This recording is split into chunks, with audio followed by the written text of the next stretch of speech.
Hey guys, this next video is just gonna be me talking a little bit about MacBooks. So if you want to find out, you can tell by the link up there. This is a video about upgrading your hard drive in your Mac or upgrading memory. When you get a Mac, I would say they are kind of expensive, but it is worth it. But if you buy your upgrades from Apple, they are extremely expensive. RAM is $300 for 4 gigs, which is ridiculous. So what I recommend is upgrading your RAM by yourself and upgrading if you want a bigger hard drive. Usually people will like to buy everything stock from Apple, no upgrades, and they do everything else on their own, which is a cheaper solution, especially in this economic times. You want to save as much money as you can. So I recommend going to a site like Newegg or some of those other Mac memory sites and finding the RAM that's right for you. Make sure you go to the Apple website first, and you go to the Apple website, go to Store, and then you scroll down and find Memory.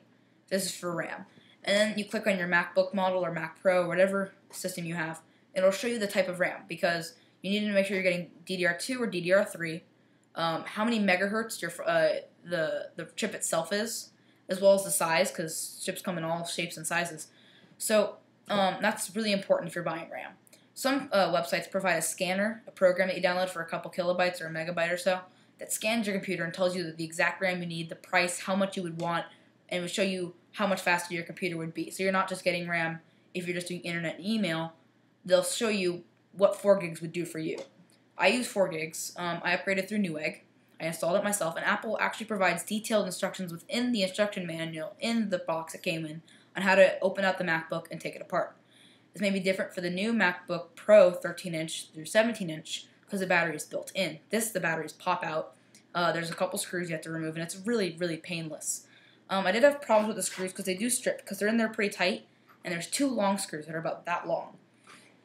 So RAM was pretty easy. The hard drive was also pretty easy. I'm going to leave some links in the description box on websites for buying RAM, buying a hard drive, the hard drive I use, and also a program that will basically it's a carbon copier. I think that's the name of the program.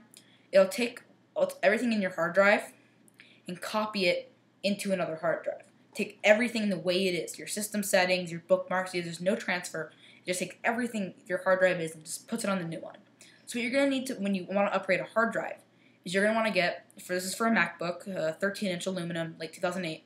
Similar process for the unibody, but I think the screws inside are different. So I'm going to show you the screwdriver I use to take out one screw. It's only one screw, stopping you from putting in a new hard drive on the MacBook aluminum. On the white polycarbonate, I believe there are 4 screws that survive a bracket that you take out and then take out the hard drive. Okay, so what you do is you need to buy a hard drive. Make sure it's compatible. Usually the only stats you look at are how many inches. This is 2.5 inch SATA interface, 3.0. So I'm going to leave a link in the description for every type of hard drive. I'm just going to do it for the carbonate and the Mac Pro, or the MacBook, which is also now called the MacBook Pro. It's confusing. And then I'm also going to leave RAM in the sidebar as well, so you guys can just look there. So what you're going to need to do is buy a hard drive, buy a casing. Now, I do have a casing. So this is my old hard drive. It's in here. This is a black, and it actually acts as an external hard drive now. And it has a little USB, and it plugs into your USB ports. For some older computers that don't have universal, they don't have the USB. They have a couple USBs, but they don't provide as much power. MacBook provides enough, so you only need to plug it in one. But it comes with 2 ends, so you can plug 2 ends into the USB cable. It looks wrong, but you get what I'm saying. Okay, so you need to buy a casing, put the new hard drive in the casing, plug it in, use the program, it'll automatically copy everything, pretend this is the new one, and you take it out and screw it in. So what you're going to need for a screwdriver, I think it's called a T6. Now this is incredibly unorganized, but it was quite difficult to get out because the screw almost stripped and it's only one screw. But you also have to take out 4 screws on the actual hard drive that's in your computer, and they're 4 they look like little prongs sticking out, but they make sure the hard drive doesn't wobble because the hard drive doesn't fit inside perfectly. It doesn't fit snug. It fits really loosely, but the 4 pins stabilize it in its place, so it just stays there.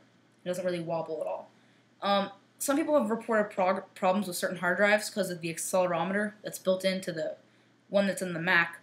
The Mac has the software itself, the OS X, is optimized for the components. So the RAM that's in there, that's the company that makes it, the operating system is optimized for that. So sometimes if you do put in a third-party manufacturer's hardware, it could mess it up. But you can go on the Apple support website, and they provide for some simple terminal commands to type in to get rid of the accelerometer mishaps and kernel panics, which I've had none of so far.